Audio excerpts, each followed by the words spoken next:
Hey, you're back with the Get Out Deck Guy. I'm Steve Rhode, and with me, as always, is Damon Day, the new Get Out Deck Guy. Say hello, Damon.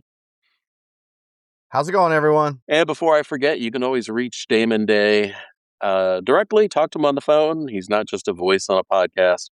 You can reach him through his website, damonday.com, DAMONDAY.com. I don't do individual consults anymore, Damon, because one of the big reasons is I like having a free schedule. you know, as we're doing this podcast, you're sitting in your car. I'm sitting in a hotel room. We're like the two on the road guys this week. Yeah, but my schedule was booked solid this week. Yeah. I had people reaching out on Tuesday, and I was like, well, I think there's one appointment left on Friday. Might have to look at next week. Yeah. So as this podcast grows, I might have to start regulating my schedule a little bit better because I'm looking at it going, it's full. Yeah. Well, I mean, I did, 30 plus years of phone consults and all that other stuff. And that is why you are the new Get Out of Debt Guy. I happily pass the torch, but I spend all my time researching and writing. And we'll get to that in just a moment. But today's show is so timely because it's about how your tax refund won't save you. And the statistics on this are amazing. We're going to get into it. But I know what you're thinking. My tax refund is coming. I'll use it to pay down my debt. That'll help. But dude, for the last 30 plus years, I've heard people say that every year. And I get it. It feels like it's found money. It's a big check. It's a windfall, a chance to make a dent. But we're going to show you some math today that might change how you think about that refund. Because here's the truth. For most people in your situation, the tax refund is a Band-Aid on a bullet wound, and we're going to talk about why. But, Damon, before I let you jump into a tirade, I have one thing I desperately want to say to our listeners, and that is, Why do you always think I have a tirade? uh, have we not been doing this podcast for more than 15 years? We have. So I learned from experience. uh, but there is one thing I want to say, and that is to anyone who's listening here, again, we don't judge. There's no shame. There's no fear here. If you have a concern, a question, a problem, you're feeling lost, alone, afraid, confused, you can go to the getoutofdebt.org website. You can chat with me online and my AI persona that I built with 30 years of experience, or you can talk to a real person. You can talk to Damon. We're here to help you. There is absolutely no shame. Yeah, and I kid about I don't kid about my schedule being packed because it is, but I actually do truly enjoy doing the calls. So I like solving problems, figuring out, okay, you're in a tight spot. Let's roll up our sleeves. Let's figure out how to fix it. It's always amazing. It's so rewarding to have somebody come to you that feels so desperate, so lost and alone, and then, talk to you or talk to me and walk away with a newfound look on life. You know, life is hopeful. There's all sorts of opportunity I didn't see because I was just stuck in this pit. Yeah, and that's one of the articles we're going to be talking about today. Debt as it relates to depression, or depression as it relates to being in debt. So we've been starting the show with a recent post that you pick out that I have written on getoutofdebt.org. If you're not subscribed to the free daily email, you can go, guess where? Getoutofdebt.org and subscribe. Nothing to it. Put your email address in. I don't spam you. I don't send any offers. I don't do anything. I just give you the facts, ma'am. And Just the facts, just ma'am. the facts. And the other thing is, for people don't know, I do a true crime podcast. It's amazing how many financial crimes I cover. You can go to truecrimeunheard.com. And I'm working on next week's episode, which is about mob related dudes that got into the merchant cash advance business, and how it was such a big scam and how many people lost money on it. But we had mentioned merchant cash advances, I think, last week. So Yeah, we talked about it last week. it's so Talked timely. about how bad they were, Yeah. and then Steve's got a True Crime Unheard podcast out about mobsters and merchant cash advances. I'm telling you, stay away from merchant cash Yeah. advances. There were actually, not to reveal too much, but people who took out MCAs, merchant cash advances, from this particular group. I think it was called Par Lending. Anyway, they actually used mob enforcement to get people to pay up, like threatening families and kids and stuff. This is it's a dangerous world out there. Well, and I think I made it clear, well, I at least mentioned it last week, that trying to resolve merchant cash advances and negotiate merchant cash advances is very different than negotiating with, say, Chase Bank. Yeah, It's a very different animal. it sure is. Well, it's Did because I mention don't get merchant cash advances? I mentioned yeah, that, yeah, right? yeah. I mean, it's Yeah, don't do that. it's the payday loan of having a small business. Yeah, it's the beginning of your potential bankruptcy, Yeah, is what it yeah. is. Here's a free taste for you on the corner, right? Yeah. Your little dose of heroin. It's the beginning of getting your corporation Yeah. dissolved, is what it usually is. All right. So, what do you want to jump into first? Well, since we were talking about it, how about there's an article on the site.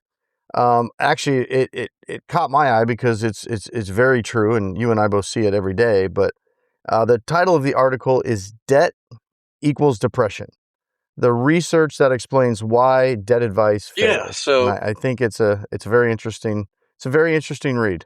So back in the day, when I was running the large nonprofit credit counseling group, we had CPAs and staff attorneys, and we also had a staff psychologist that helped purely with behavioral spending, um, the unconscious spending issues. But one of the things that Dr. James did was we did a survey of 20,000 people, I believe, that were experiencing some sort of financial problem, and the results were pretty eye opening. Do you have that article in front of you, Damon? I don't. I do, and I'm curious, was this back in the day where you actually had to have a phone bank and called people for I these know we surveys? used we had 20,000 clients. That's why I said it was 20,000. And Oh, we surveyed all of the people who had reached out to us with financial problems. So it was only about debt. And I think what is most, I'm trying to remember the exact numbers off the top of my head. That's why I asked if you. I got the article up. Okay. So I think it was 49% showed Dude, you're so wrong. what? It's 49.3. Shit. You're way off. That's 25 years worth of memory down the drain. So if 49.3% of people showed signs of depression, which is way outside the normal percentage of the general population. But why that number is really important is because those people that are experiencing depression have similar characteristics. The inability to follow through, make a plan, take action, which just leaves you in this constant debt spiral where you're Yeah. feeling so hopeless, and yet there are options and solutions and opportunities that are right there at the tip of your fingers, but you either can't see them or you can't follow through. And I understand completely why. Now, um, if I remember the survey correctly again, it was females over males had the most amount of depression, but it wasn't that far off, was it? Yeah, it said single women were the most at Hmm. risk. And And then and you do cover the paralysis problem in there, which is basically why it's so hard for people that are in debt to and we talked about this last week, to DIY Yeah, right. their way out of it, Right. because a lot of them are showing symptoms of depression, and it makes it hard to do stuff It's when you're depressed. yeah, and it's funny because over the decades, the people who would be surprised when they would talk to me, and I would suggest, you know what, we're going to take a deep breath on the debt, because the first thing I want you to do is either get aligned with a therapist or talk to your medical professional, because we need to get this depression under control. And then there will be much brighter and rosier days and skies ahead, because you have already told me you've tried X, Y, Z, and it never worked. So let's not repeat the same thing. Yeah. And you've got a pop out right in the article. It says, why grind it out, and I'm doing air quotes, why grind it out advice fails. And it says, telling a depressed person to maintain motivation for 5 years of debt repayment ignores the clinical reality. Right. Depression impairs executive function, planning, and follow through, the exact skills required to execute a debt payoff plan. That's why we struggle. Yeah, that's why, we talk about why budgets suck and they're just a page of lies, but also why they fail for many, because you might be a well organized person in the other parts of your life, but when it comes to your personal finances and you're dealing with the fear and the shame and the stress and everything else with your debt, and it's leading to depression, whether you want to admit it or not, that is going to cause you to fail no matter how hard you try. And when you do fail, guess what? It amplifies the debt problem. And you feel like, what's the use? Yeah. Yeah. So, good article. Thank you. Go read that one. All right. That's on getoutofdebt.org. Yeah. Next one. Yep. So, this one I wanted to bring up because we really don't talk about this option that much, although it is a valid option in some situations, but it has become an increasingly less valuable strategy, in my opinion. That's just one semi-old guy's opinion, right? Well, it actually But the article follows up what we just said. It's an extended payment plan. Yeah, so this article is credit counseling. Mm-hmm. We don't talk about it that No. much.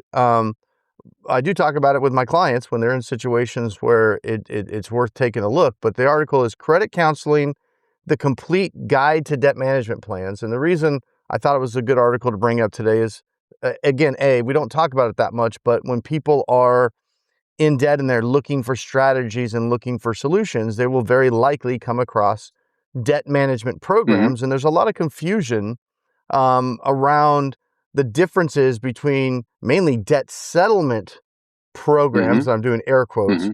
and credit counseling programs. So usually debt settlement guys will essentially try to sell debt settlement as just a cheaper, faster form of credit counseling, and that's not what it is, right? So it's important to understand the distinction, because a lot of people will call and say, "Oh, I'm talking to a debt consolidation company." Right. And I always have to follow up with, well, exactly, who are you talking to and what are they saying? And sometimes based on the explanation, I'll know they're talking to a debt settlement company. And then sometimes based on the explanation, I know they're talking to a credit counseling company, which are very different strategies, but people tend to confuse them and they just kind of lump them both. Oh, it's a debt consolidation Right. company. Yeah. Because It's like, no, they're very different things. So this is a good article. when they're making one payment, they don't see the back end where it's getting chopped up and sent multiple places. It really is not what people think of a debt consolidation. Now, the big issue with credit counseling is it kind of ties into another analysis that I just finished. I went and looked at, because credit counseling groups are nonprofit, their tax returns are public information. So I went and looked at 5 years of data on credit counseling firms, and 50% of them are running negative revenue, right? They're running deficits. And so, part of the concern is my credit counseling group going to be around? But again, on Get Out of Debt, Well, they're getting squeezed on both ends. yeah, creditors, the problem is that uh, credit counseling groups essentially act as nonprofit debt collectors for creditors because that's where they get their funding from the creditors. And I don't care who says it. I ran a credit counseling group. I've seen the inside. Creditors apply pressure on performance to collect.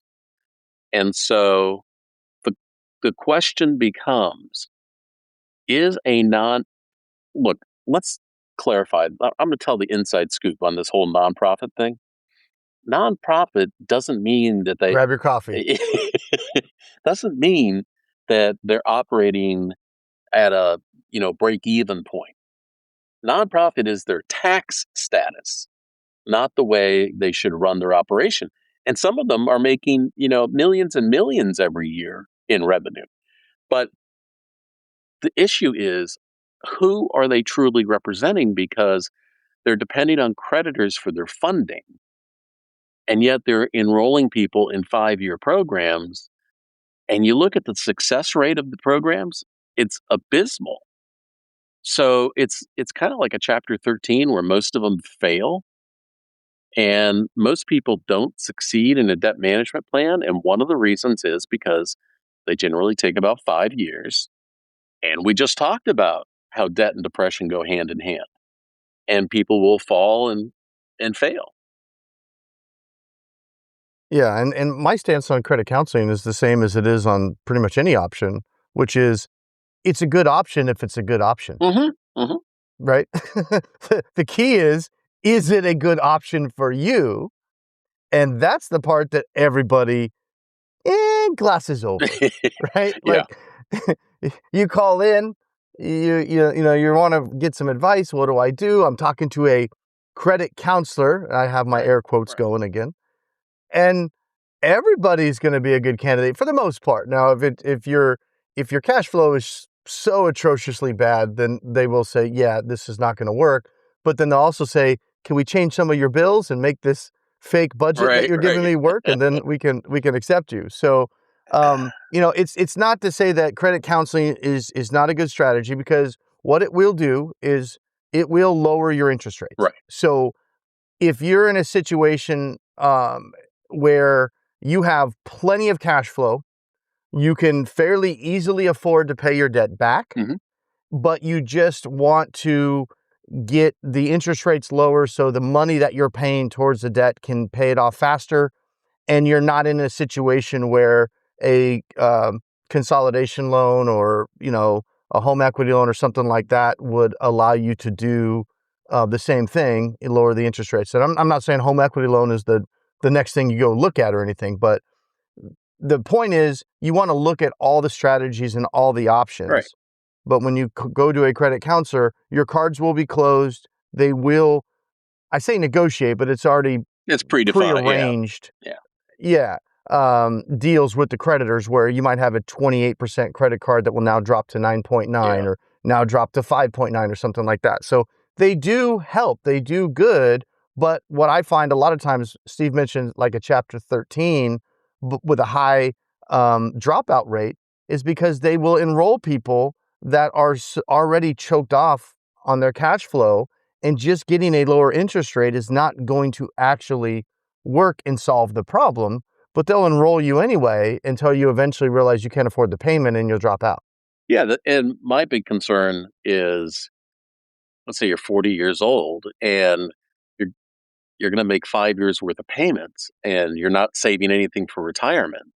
That management plan did not just cost you 5 years of monthly payments. It cost you $400,000 in lost retirement savings that you could have made if you had chosen a different strategy. Again, I want to amplify what Damon said. I am not against any particular program. There's no program, well, maybe there's one variation. The magic beanstalk letter is not my favorite, but there's every program has the right person. The key is finding the right combination for you and your situation and what program works best. And that is what Damon is an absolute, Zen master at, is working out that relationship between your situation and what you want to accomplish and what actual strategies make a meaningful difference.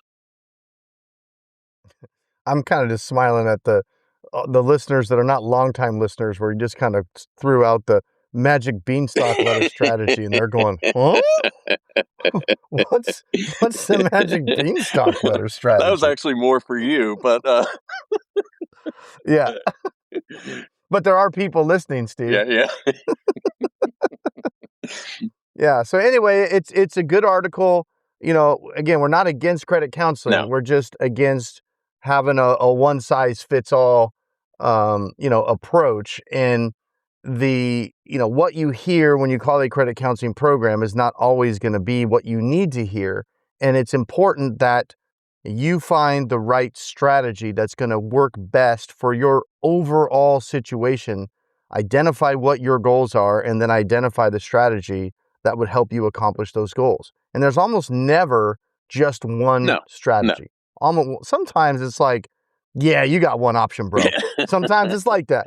But most of the time there's various things that we can look at, and then it's just really up to you as the consumer to decide what kind of sacrifices you are wanting to make, because these different strategies all these strategies will have Yeah. sacrifices, but they will be different types of sacrifices. So that's what's important for you to decide what sacrifices are right for you and your family. For some people, it's the Dave Ramsey approach, and they're fine with the beans and rice and sacrificing years of their life and not doing anything because that's a priority of theirs. And then there's other families that are the exact opposite, that they don't want to live like that for 5 years. Hmm. Maybe their kids are young kids or teenagers, and they don't want to feel like they're depriving their kids of their childhood for those 5 years while they dig out of debt. So there's other options they want to look at, where they're more willing to sacrifice a credit score or something like that, so they don't have to sacrifice the lifestyle as much.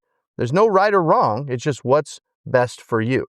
So the American Bankers Association and like 4 or 5 other banking groups just sent a letter to different congressional committees wanting them to crack down even harder on debt settlement, which I thought was interesting because if we crack down more on debt settlement, which, the marketing has become a problem, but one of the interesting statistics in that letter was 25% of people enrolled in debt settlement plans never settle a single debt.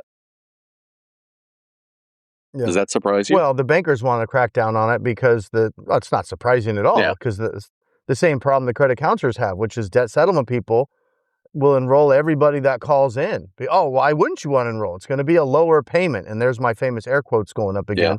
There is no such thing as a payment in debt settlement. There's no payments. They'll sell you payment plans, but there's no real payment. But of course, the bankers want them to crack down, because the first thing they tell you to do is what? Yeah. Stop paying.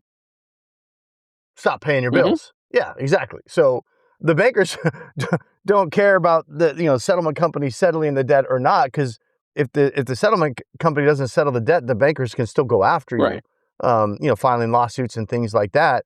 But what they get pissed at is those cease communication letters, and when you hire a debt settlement company, they send that cease communication letter, and then the banks know, okay, there's a payment we're not going to be getting anymore. Yeah. One of the things that It again, makes it harder for them that makes it harder for the banks to convince you to keep paying them even though you don't have any more money. if you go to getoutofdebt.org, I covered that letter the bankers sent.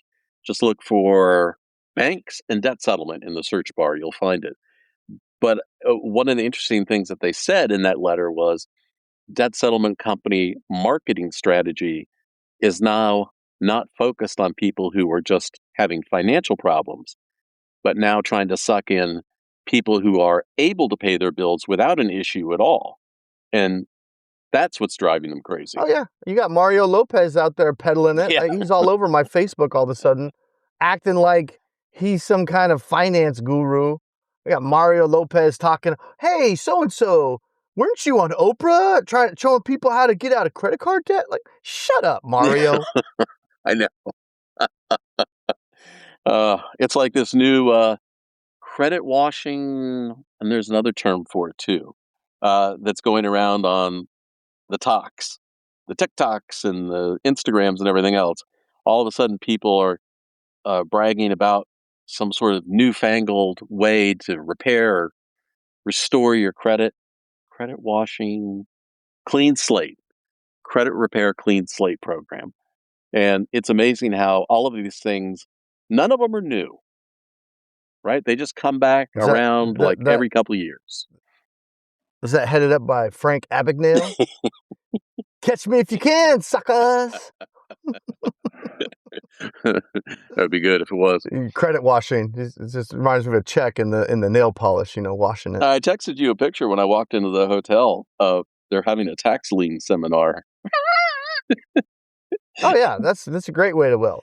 You Yeah, know, the guy is just so kind. There's all this tax lien money out there, and it's just too much for him to deal with. So he's going to make his money by selling you the right. information Not on how to not do it instead of just quietly getting right. rich. Yeah, he's got to sell the seminar. So Doing his own strategy.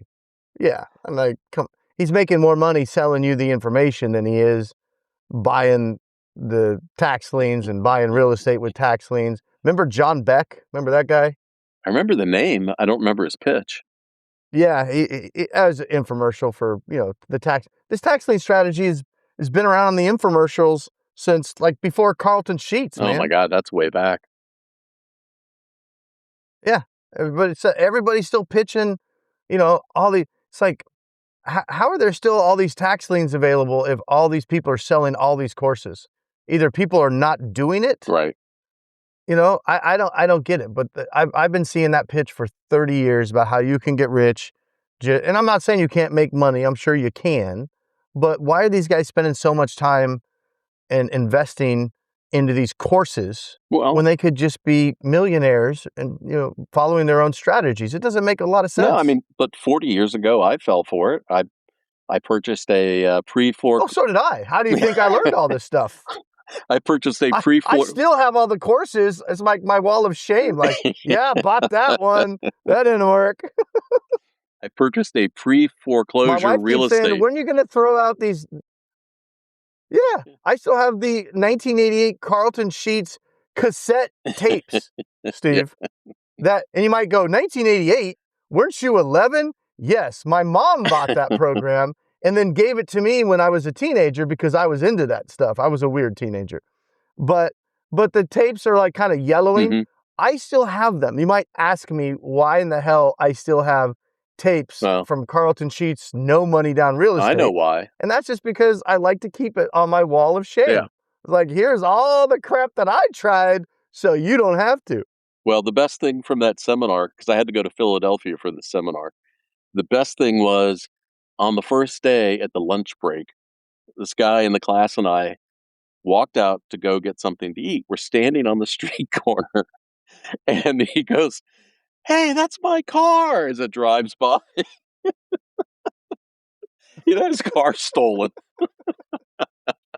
A very memorable moment.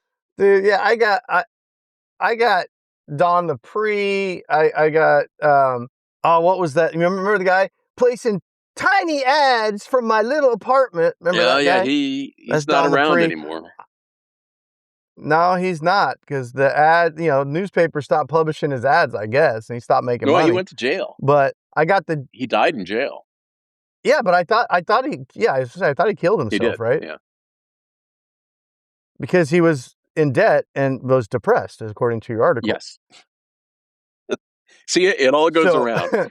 so yeah, and I got Dean Graziosi. That guy's still going strong. I'm not sure how, but he's partnered up with Tony Robbins now, Oh my God. peddling whatever they're peddling these days. But Dean Grazioli's say what you want about him. That guy's a survivor, man. He's been going strong on the infos for 20 years plus now. Because I remember watching him, I think, when I was in college. Well, let's get back to tax refunds. So, tax refunds. Tax refunds. Yes, okay. The today's third the article. third article is right about today's topic. So the title is 36% of Americans plan to use their $4,000 tax refund to pay off debt. And it's not surprising. It happens every year. Yeah, and it's a timely article. We're going to be talking about it here in a second too, but go read that one because most of you guys getting a tax refund are probably thinking the same thing. I'm going to apply it to my debt. We're not saying don't apply it to your debt. we're saying have a strategy first before you just throw your 4,000, 5,000, 6,000 refund at one of your credit cards just so it'll be charged back up in the next 2 or 3 months. And then you'll be thinking, okay, in 9 months, when I get my next tax refund, we're we're gonna hit this. And the other thing too, a little side note, a little Mhm. PSA: if your refund is significant, Mhm. you're giving the IRS too much money every year. Adjust your W-9, change that up so you have No. more money coming Isn't back. it W-4? Yeah. W-4? I don't Yeah. know. It's been 20 years since I've had either one. It's a W-4.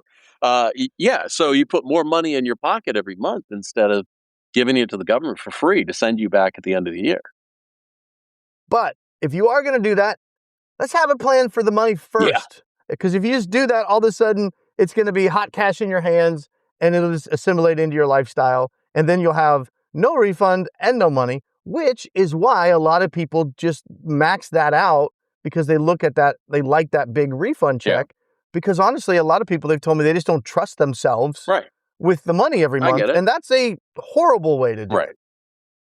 Well, okay, so based on our listeners, the average amount of debt that people have is somewhere between 30 to $200,000 just like in credit card debt. It's all over the Yeah, board. most people that call me are, 70, 80, over 100K. It's, it's a lot of debt these days. I mean, their credit card debt is at an all-time high for a reason. Right. People have a lot of debt. Well, I mean, so let's do the math. You get a $5,000 refund and you're carrying 80 grand in credit card debt. Okay, you're paying off 6% of your debt. Problem solved. Problem solved. But Done. My work here is done. but you're carrying 75 grand at, 22 to 29% interest. Um, you're bailing water with a teaspoon at that point. That is not a solution. Yeah. And of course, the big thing is that people do that. They pay down 5 grand of debt. They feel good for a week. And then, you need a new set of tires or something. And you start building the debt back up again. So Yep. I if you're going to get a big refund check like that, this is time to take a deep breath. And I now have 16 free tools that you can use on the getoutofdebt.org website. And you can look at, how to apply it and all that other stuff. But I want you to think about the number one thing that you need first before even worrying about paying down the debt is you need a financial cushion, a safety net, a savings account. You need money to fall back on so when the next set of tires is needed, you don't have to put it on credit. You can pay cash for it. Now, if you're saying, well, if I do that, I'm still in the same amount of debt, that's a different problem. We have two problems here. One is making it through life, and the other is dealing with the debt. Yeah. Yeah. And again, it goes back to, you're going to notice a theme. If you have a refund check coming and you're planning on using it to deal with your debt, come up with the plan first. That plan may be, instead of just throwing it dollar for dollar at the debt, maybe a settlement strategy makes a lot of sense. Maybe we can use that 5,000 to jumpstart your savings account for the settlements. Or maybe you're in a situation where a Chapter 7 bankruptcy just makes a lot of sense. Even if you don't really want to do it, it might make a lot of sense and save you a hell of a lot of money. In that case, that $4,000 tax refund could be set aside and used to hire the bankruptcy attorney. Right. I had a person reach out to me middle of last month for help, with their debt. I responded. I sent him a link to schedule a call. For whatever reason, they never scheduled a call. I got an email response to that just yesterday. So it was like, 2, 3 weeks later, Hmm. and that's fine, whatever. And the question that he had was, how much does it cost to file bankruptcy? Well, I mean, that's something I could, discuss during the call, Yeah. but he, well, whatever reason, chose not to call me. That's fine. I mean, I'm not charging for the call, so I appreciate he's just wanting a simple question. I'm happy to answer it. So I responded and I said, well, it depends on what area in the country you're Hmm. at, a big city, small city. Attorneys charge different things. And it was like, it's going to be probably anywhere from 1,500 to 3,000 for a simple Chapter Yeah. 7, depending on where you're at.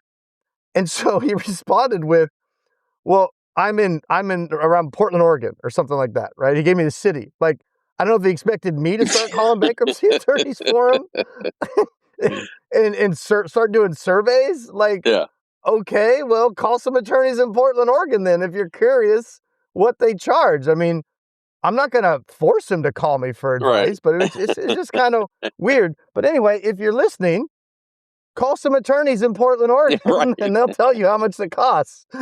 I don't know. I'm not an attorney in Portland, Oregon. right. Yeah, I mean, just call around on the site. But that could be a good use for your tax refund, because I get that a lot too. How in the hell am I supposed to afford to file bankruptcy and pay the attorney if I'm broke? I have strategies for that, Right. but you'd have to call me to learn them. Well, that's why if you're going to use the refund for something, it's more powerful as part of a strategy than it is as a one-time payment, right? Yeah, Same money, different approach, dramatically better outcomes. yeah. Well, I'm in Portland, Oregon. Okay, it's good to know. Thanks for that information. When I worked at IBM a long time ago, a coworker had a sign on her cubicle that said, "Failure to plan on your part does not constitute an emergency on mine," which I love that sign. But the other one was, "I'll work as hard as you, but not harder." Yeah, I've heard both of those from you over the years, but that first one you told me, like, I don't know, 18, 20 years Yeah, ago. And I'm like, I like that yeah, one. that applies. Yeah. Well, Cause I do get that sometimes. Like, people will call me and it's like, I need your help. I'm getting sued. And it's like, okay, well, I can help you. And, here's my client agreement and da da da mhm, da. And then they're like, they want me to like deal with it yesterday. And it's like, well, hold on now. I've got a lot of existing clients and I've got, stuff that I need to get done for right. them. Your situation, I know it feels like a 911 to you, but you don't even have to respond to that complaint for 30 days. So relax. I'll get to it. But I always think of your quote, failure to plan on your part does not constitute an emergency on my part. Right. I'm not the one that waited till I got sued to reach out for help. My favorite was a client that called me once, 4 o'clock on like a Wednesday. My house is going to be foreclosed on. When? Do you have a notice? Tomorrow morning at 10 o'clock. Yeah, what can you Yeah, do? better file an Yeah, emergency and bankruptcy today, dude. Yeah, and just a quick PSA, most of the time, this stuff is not gonna constitute an emergency. Sometimes it will, but, getting served a lawsuit is not a, "Oh my gosh, my hair's on fire. Right. This has gotta be dealt with tomorrow," Feels like it. right? I mean, there's yeah, it feels like it for sure. So, and that's one of the big things that I help clients with is kinda helping them just kinda relax and walking them off the ledge a little bit and help them de-stress and Hmm. say, "Okay, look, you got sued. That's fine. You don't have to go to court. We can fix this before you even have to go to court." And just knowing that information allows them to go, Yeah, okay, thank still a God. little stressed, but now I feel a little better. Like, oh, I got this hearing next week. What do I do? Don't worry. I'll call the attorney. I'll work something Yeah. out. Well, Fine. It'll be fine. that's the whole It's what they depression do. thing, right? That Yeah. people ignore it until something happens, whether it's a letter or a phone call or you got sued or something like that, served, and then all of a sudden it becomes an urgent, urgent problem. We can deal with Yeah. all of this Lawsuits, stuff. lawsuits are only scary if you continue to ignore them. Right. Then it can become problematic. That's when the scary stuff happens, when one day, 6 months after you got sued and ignored it and got a default judgment and never did anything, and then your employer says, I hate to have to tell you Yeah. this, but I got this notice and I have to withhold 25% of your paycheck moving forward. Right.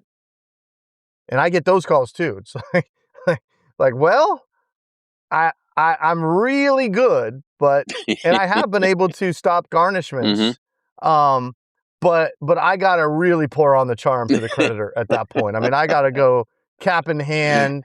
I mean, I gotta be calling in favors from years ago and be like, just really, really appealing to that collector's good nature, because why on earth would they remove a wage garnishment that's already in Right. place if they don't have Right. to, You right? got to have. So Yes, I agree with yeah, you. I've been able to do it. I've been able to do it. Honestly, I can't even think of a case I couldn't get it done, but but I gotta charm their asses Oh, off. So don't put me in that position. that's a fresh cup of coffee and a bowl of Wheaties morning. Yeah, that's all right. Here we go. Got nothing to lose. Let's go for it.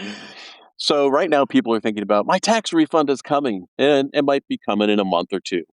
But all you're doing is delaying the problem and you're spending, you know, 3 grand in interest over that period that you're just pissing the money away if you don't have a strategy about how you're going to deal with your debt going forward. Delay is costly. It's not just pushing it off till tomorrow. It's costing you real money. So don't wait. If you think the refund is going to save you, um, please let's think about a bigger plan so you don't have to relive this again next year. Yes, I concur. All right. Well, Doctor, doctor, doctor. Well, I can. Frank Uh, Abagnale. debt doctor. Catch me if you can reference. Doctor, do you concur? I, all, I concur. I keep thinking about Bad Barbie every time you say that. Who's Bad Wasn't Barbie? she the one that says, "Catch me outside"? Oh, that's something like that. Bad Baby or Yeah, yeah. something. Maybe it's Bad Baby. Something like Yeah, that. I don't know. Dr. Phil made her yeah. famous. Catch me outside. How about that? People are weird, man. And then people are like follow her and throw money at her. And I don't know. I don't get it, but it's different generation, Steve. Yeah, I know. Not like when we were kids.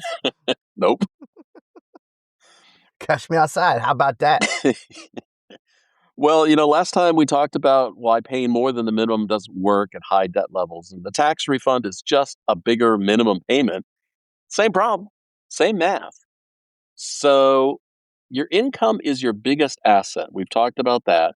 And the refund is just one piece of that income if you use it strategically with a plan, not emotionally. There can be some really good things ahead for you. Now, next week, we're going to talk about what to actually do with a tax refund when you're in debt. And we told you what not to do, but we're going to show you the smart plays. So be sure wherever you're listening, subscribe, follow along, click that thing, give us a review, do something like that. Because specific strategies for making that $3,000 to $5,000 work harder are available more than you ever thought possible. Yeah. Now, March and April are when most people make emotional financial decisions based on a windfall that isn't as big as it feels. Stay subscribed for the rational perspective. Your future self will thank you. Here's a quick exercise. Take your expected refund amount and divide it by your total debt. That's the percentage of the problem it solves as a direct payment. Now consider this. Is that strategy worth waiting for? And we're not trying to rain on your refund parade. We're trying to make sure you use it as wisely as possible and get the most out of it. The refund is real money. It's your money. So let's make it count for something. Until next week, Damon, I will see ya. Cash me outside. How about that? Peace.